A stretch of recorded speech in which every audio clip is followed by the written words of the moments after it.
Hello, my name is Johanna Collins, and this presentation is for the class Animals and Society, Section 8. In our group, we have Ismail Angulo, Ashley Rios Barreto, and Kelly Ramirez.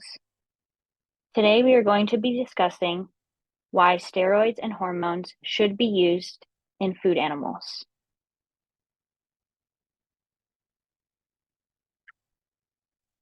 Hello, my name is Johanna Collins, and on this slide, I'm going to be giving you guys some history of steroids and hormones in the use of food animals.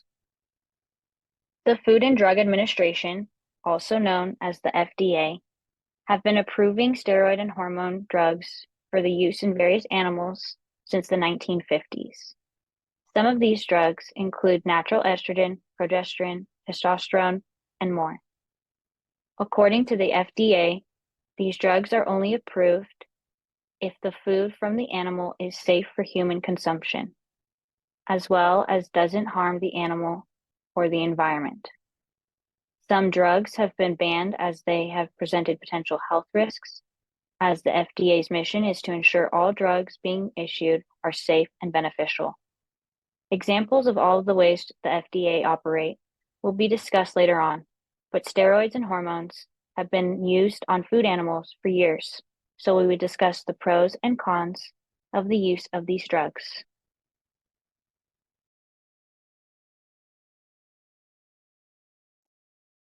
My name is Ismail Angulo, and I will be going over increased growth rates in these animals. This is a sociological aspect to this discussion. Steroids and hormones are helpful in the growth and development of food animals. They allow for nutrients to become muscle more effectively. One such example is the discovery of zeranol, a naturally occurring estrogen. According to Merck Manual, zeranol is used in animal production for cattle and sheep. The duration of the drug is from 90 to 120 days, and as it increases nitrogen retention, growth rate in these animals varies from 12 to 15%. Though many things contribute to the growth rate of cattle or sheep, such as genetic makeup, sex, and age, even animals with all the right attributes still have something to gain from implants. On the left, you can see a graph or a data that showcases some of this. Natural steroid hormone growth promotants. One of these is estradiol progesterone, which is typically given in a pellet form with two different dosages depending on what it's being given to. If it's being given to steers, it'll be 20 milligrams of estradiol benzoate plus 200 milligrams of progesterone. The other dosage is 10 milligrams of estradiol benzoate plus 100 milligrams of progesterone for suckling calves, which are less than or equal to 100 pounds of weight and are greater than at least 45 days of from being born. The duration of the effect for this drug is 90 to 120 days for the steers, whereas for the calves it'll be 100 to 120 days. The growth response also greatly varies between these two, with it being 10 to 15% for the steers, whereas it's only 3 to 5% for the calves. Another drug that is given for the heifers is estradiol testosterone, which is also in a pellet form, and it's 20 milligrams of estradiol benzoate plus 200 milligrams of testosterone pro, um, propionate for the heifers. This one lasts 90 to 120 days and can showcase a growth response from 5 to 15%. Finally, estradiol as a silastic rubber. It's either given as 44 milligrams of estradiol for steers and heifers, or it's given as 26 milligrams of estradiol also for steers and heifers, either or. The duration for the 44 milligram dosage is 400 days, whereas for the 26 milligram dosage is 200, with the growth rate for both of these being 10 to 15%. This all showcases that there's different drugs that are given to for different reasons for different animals, but the growth response will be different for each. It honestly just depends on multiple factors, such as the how much they weigh, how old they are, or what type of animal it is. Despite all this, it is to be noted that these enhancements are not a substitute for caring for the animal and are in fact best used on those who are well nutritioned. There are many regulations to be followed when administering them as well as to not harm the animal. That was so long. My name is Kelly Ramirez, and in this slide, I will be talking about the improved feed efficiency. Feed efficiency in food animals is defined as the amount of food consumed in comparison to the amount of weight gained over a certain period of time. According to studies made by Iowa State University, depending on factors like age and sex, these implants can increase growth rate by 10 to 20% and decrease the cost of beef production by another 5 to 10%. This is very good since this means that for less money, much more beef production is possible, meaning less food and land resources must be used up. This is possible since implants change how nutrients are used in the body. By prioritizing muscle growth, which is more efficient than the disposition of fat. This makes the animal grow faster with less food needed. This in turn allows for more resources to be available for all the other animals that need to be fed, making it much easier to maintain all the animals in a healthy state.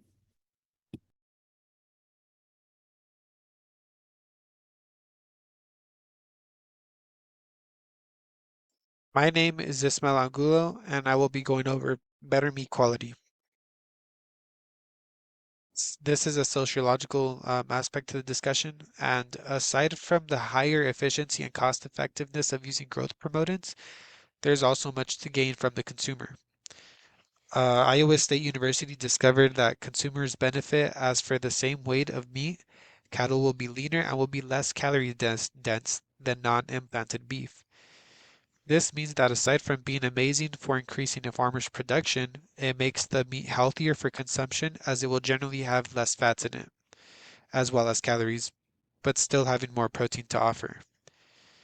Additionally, this leaner meat is ideal for health-conscious consumers and athletes, such as bodybuilders, who prioritize protein-dense foods for muscle growth while minimizing their calorie intake.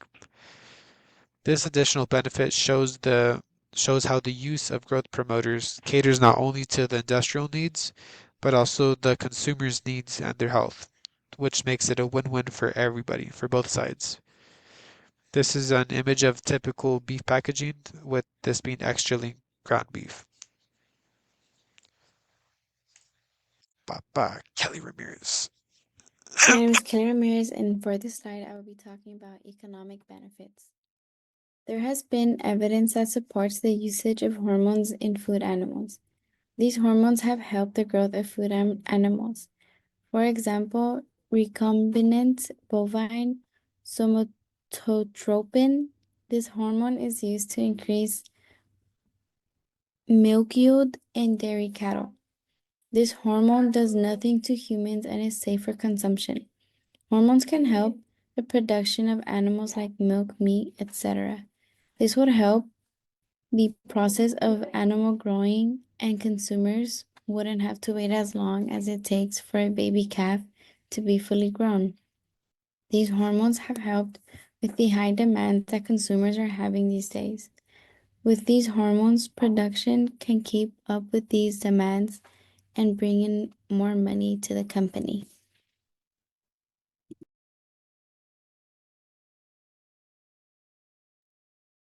Hi, my name is Ashley Rios Barreto. I will be talking about sustainability. Hormonal sustainability means maintaining stable levels of reproductive hormones like estrogen and progesterone within an organism over time. It allows for the well being across an individual's lifespan. Maintaining a balanced diet, performing regular exercise, adequate sleep can greatly contribute to hormonal sustainability. It also allows for regular menstrual cycles and healthy pregnancy outcomes for women reproductive health. ensuring that the natural productions and functions of hormones remain stable without causing negative environmental impacts, especially with the release of hormones like estrogen and testosterone to prevent harmful disruptions over time. Proper management of manure and trash is crucial for sustainability since large animals productions can significantly contribute to hormone pollution. The image here demonstrates several considerations to have a more sustainable diet. One of them being, of course, eating plant-based food.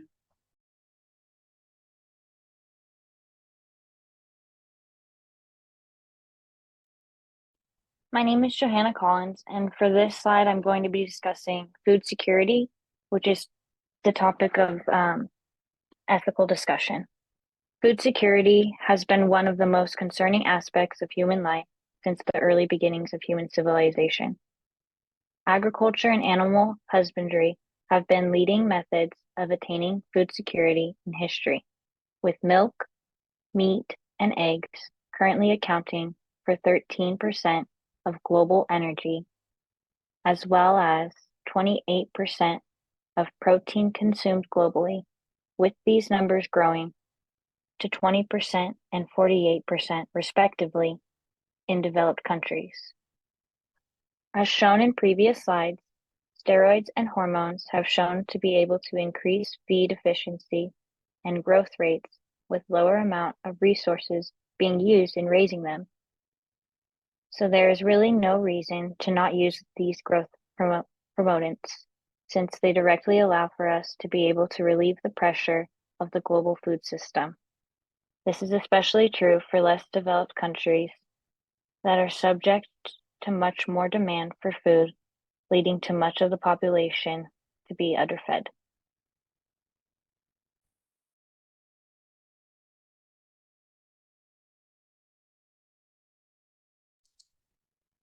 Hi, my name is Ashley Rios Barreto. I will be talking about the scientific regulations for this slide. Scientifically, steroid hormones are regulated by negative feedback loops in which the body reduces reproductions of a hormone when the level rises, keeping the bloodstream concentration ready. The hypothalamus and pituitary glands frequently regulate the release of other hormones from different endocrine glands in the body for the majority of the cells in the body to growth and replication. Hormonal control is necessary.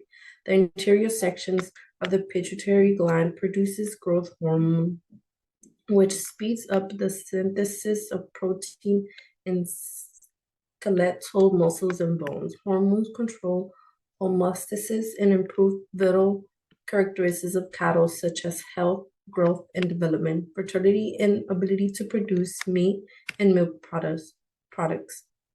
Steroid hormones regulate to control gene expression like immunity, metabolism, and reproduction. The image demonstrates how the human body produces growth hormones in pituitary gland and muscle growth. My name is Ismail Angulo, and I will be going over informed opinion and summary. The use of steroids and hormones has been met with controversy for years, but the benefits of their use show they can help everyone on the globe a lot. As our research has shown, they increase growth rates and feed efficiency. This in turn contributes to food efficiency globally and in less developed areas. So it wouldn't make sense to not use them. On top of this, the production costs decrease, making food much more affordable and accessible to many. But not only are the benefits being seen, organizations like the FDA are constantly making sure these drugs are safe and regulated for everyone, including the animals. Additionally, as some may argue that ethically using growth promoters on food animals is wrong, is it not also wrong to turn a blind eye to fighting a major issue such as food insecurity? In the end, there are many factors that should be considered when debating on the use of growth promotants, but it is hard to just ignore the benefits they bring to the table. Here are cited sources, including the FDA, Merck Vet Manual, Iowa Beef Center, and many more. Thank you for listening.